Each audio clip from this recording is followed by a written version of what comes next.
Hey everyone, it's Sean from QWERTY Comics. Thanks for joining today. Before we get started, I just wanted y'all to make sure that you give a thumbs up and subscribe if you like the content. I will have some more videos coming out soon. Work's been super busy, so I do appreciate the patience, and I do have some more hauls coming out soon too. But what I really wanted to go over today was some of the storage practices that I use. It might be useful for you. It might be something totally different, or you might not agree, but this is sort of like a system that I've put together for myself when thinking about storage of certain comics of certain age, and also thinking about just organizing my books. It's come to a point where stuff is becoming large and abundant, and I've just wanted more of a stabilized system for all my books. And so I wanted to go over sort of the bags and boards that I use, certain storage pieces that I use, and then seeing if we can kind of see the difference on any of the bags and boards that I use and whatnot. So the first thing I wanted to go over was storage boxes.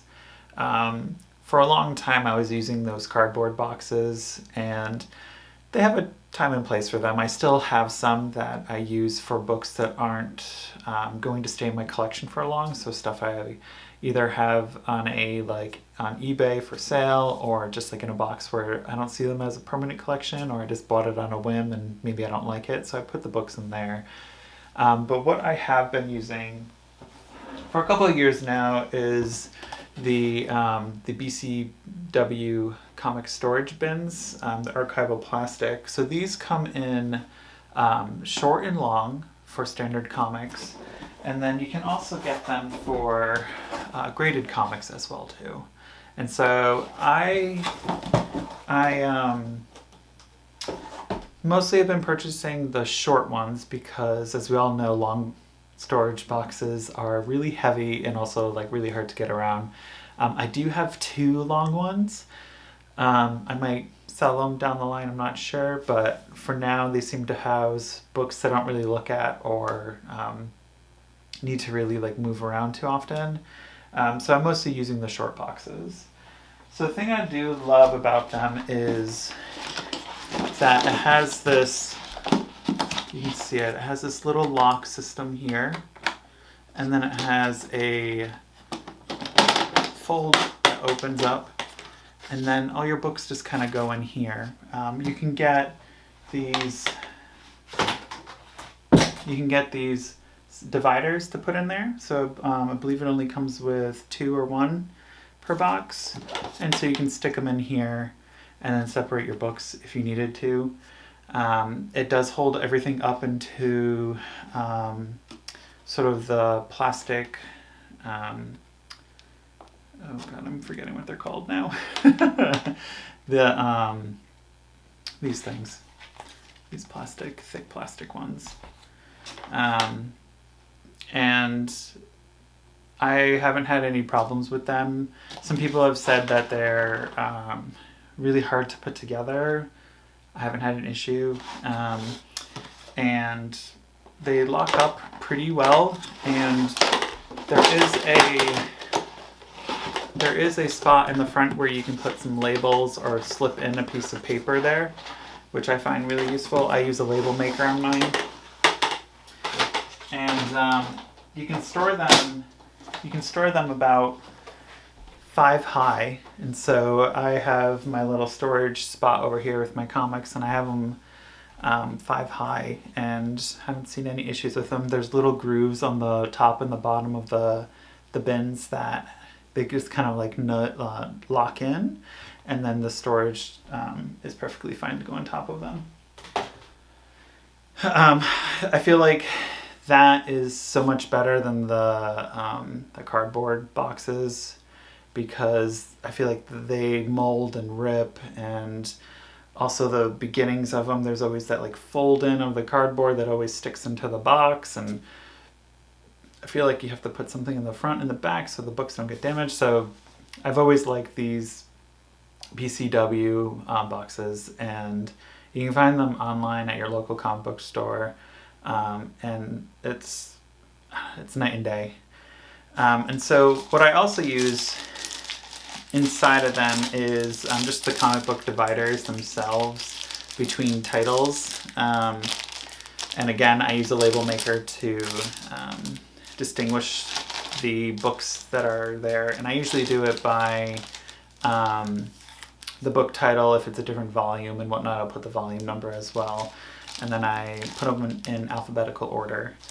And so I, for the most part, have a system.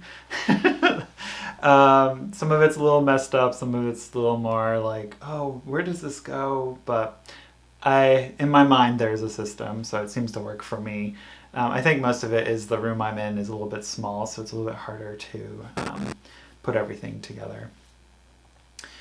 So the next thing I wanted to talk about was bags and boards. I feel like there's so many out on the market, and everyone has an opinion and preference on it. And I've tried some over the years, and there's some that are like my sort of like go-to that I seem to like, and then there's ones that I've I've wanted to put my older books in and whatnot. And so the first ones that I've been using for all the books that I want in my collection that are more like current modern books is the Comic Defense brand. And so they have a bag and a board combo that you get in 100.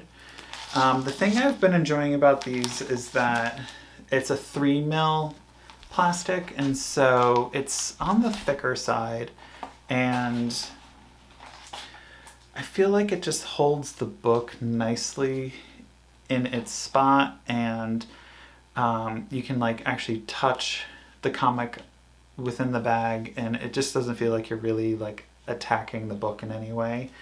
So this was an example of one of the books that I have in the bag. The plastic does feel a little more porous, and so it seems to have an oily slick to it, but it doesn't, it's not oily. And because it's a little bit of a thicker plastic. And so I really like that because it makes it kind of smooth, and so when I put these in the bins, they seem to go in nicely, and they don't really get the ripple shape that some bags and boards do get over time. So I've been pretty happy with them, and normal masking tape works on the back of them. So for books that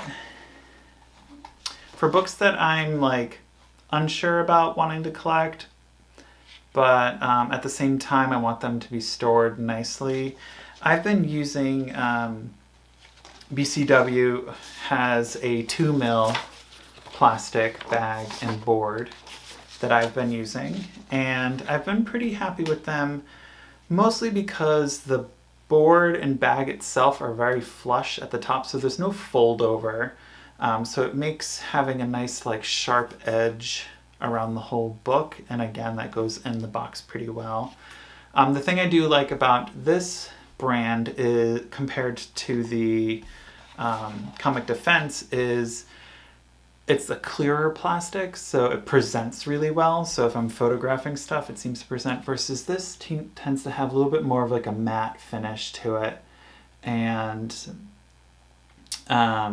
sometimes can appear cloudy, but it's not, that doesn't affect the book in any way. So again, I think this works really well when I'm trying to sell the book, either online or on Instagram. And so I'm finding that I'm really liking these. The thing with a thinner plastic though is it can scratch very easily, and I feel, again, it doesn't protect the book as well as, say, a thicker plastic.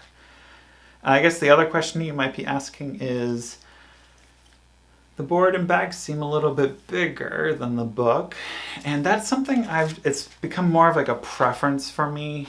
So I've been using Silver Age bags and boards for all my books, Silver Age to modern and current, mostly because of a couple of things. I feel like when your book is not flush to the edge of the bag and board, that it's less susceptible to damages. And I feel like the book floats in the bag a little bit more, so you can see how there's like a little bit down here. And then the last thing is that everything uniformly fits inside the comic book box, and so you're not having books that are different sizes and different runs and whatnot. And so it just, I feel like when you're putting everything in the box, it just seems very nice, stable, and strong together. So the last thing, the last bags and boards I use, which I feel like people are like saying like, we know you're going to talk about it, is Mylar bags and boards. Mylar bags with boards. And so I've been using Mylites. So this, I believe, is their new packaging for it. I've been using this on any book that seems like it's either super high value or it's an older book and it just needs some like better storage so the book doesn't break down as much. And with the Mylites, what I've been using is MicroChamber interleveling paper. And so this is paper that you put inside the comic book that can slow down the aging process. And it also absorbs some of the smells that a comic book might have. I know we probably have all gotten that comic book that smells a little too musty or maybe even smoky or even moldy. And I found that this paper really helps. And I've been really happy with it in my older books. And so, for example, I have this issue of X-Men 28, the first appearance of Banshee. It's totally not a super high grade book, but I wanted it. And so I put it in the nice Mylar, and then what I actually do with the MIP-IT paper is I'll put it in the center of the book, and then right after the front page, and then right before the last page. So essentially, the cover is not touching any of the printed book. And so you can kind of see it here in the book where you see the little piece of white. That's the paper itself. I would be really happy if the book was that white, but and so I've seen it actually help with some smells. I've had some musty books and I've had the paper in it, and you can change out the paper, and I've seen success with getting the smells out of some books. And so the other big thing with Mylar is using regular Scotch tape on it is going to be such a pain in the butt, mostly because of how the Scotch tape sticks to Mylar. And so I use Mylar bags for my graded books as well as my older books. And I've actually gotten these great stick-it tabs that are little circles that just kind of go on the back of the book. And it doesn't pull up the same way that Scotch tape does on Mylar. And so you might have asked, like, where do you get all this stuff? And so I've gotten most of it from my local comic book store. But there are some items, such as the paper and the stickies, that you can get from an online store called Ready, Set, Collect. And I've been pretty happy with them, mostly because their prices are pretty competitive. Their shipping's great, and I can just kind of just do a bulk order everything that I need at once, and then it all gets delivered. They do have discounts when you buy like larger quantities of, say, the storage bins. And then they also have, I believe they have a promo still going on where if you use the code FINALLY on their checkout page, you get a 10% discount. I can double check that out, but I'll leave all the information below. So that is most of everything that I do use for my storage. Finally remembered was top loader. So I use the top loaders when I have an expensive book that's not graded that I might want graded. I use it sparingly, mostly because when you use a top loader, they're really sharp. And so what I've noticed is that sometimes it can actually scrape the bag of a surrounding comic book, and so sometimes you have to take out the whatever comics before or after if it's not a top loader. You have to put them into the bin nice and slow or it'll scrape them, and I don't want to scratch like another book. But if these are all being sorted together, that's fine. I have seen some possible quality control issues with these where sometimes they're wider than the other ones, and it can be a pain in the butt sometimes. But you just always want to make sure you get the right size based on the bags and boards that you're using, or they just won't fit in. I have noticed that this is a Silver Age top loader, and I have this Silver Age book in Mylar, but it doesn't fit in super nice. It ends up actually bending some of the Mylar. So haven't found too much of a use for these. I know some people swear by them. It's great when you're shipping like an expensive book via mail, so I definitely hold on to those for them. But that's pretty much it for what I use for my storage, and I've been pretty happy with it. And so occasionally I just go through and I'm like, okay, I need to like change out these bags and boards, but I know that I have these bags and boards that I like on hand. I know which ones I'm using for which types of books, and at the end of the day, everything's kind of uniform, clean, and organized for me. So I'm kind of curious what all of you think. Do you use any of these resources? I know there's so many different ones out there. If I could afford Mylar bags and boards all the time, I would. I've actually have gotten some books recently in this like almost like a 4-ply or more like backing board, so it's like a very thick, it's like almost you put like 3 or 4 backing boards together, and I was like, that's not getting bent anytime soon. But I don't know if I would, I wouldn't be able to store so many books in one bin if I had to use a backing board that thick. But I'm kind of curious, what do you use? Any of these good? Any of them have any like controversy around them? I'm actually kind of curious. I would love to know. And make sure you give it the thumbs up if you like it. Please leave a comment down below, and I will catch you all soon. Thanks. Bye.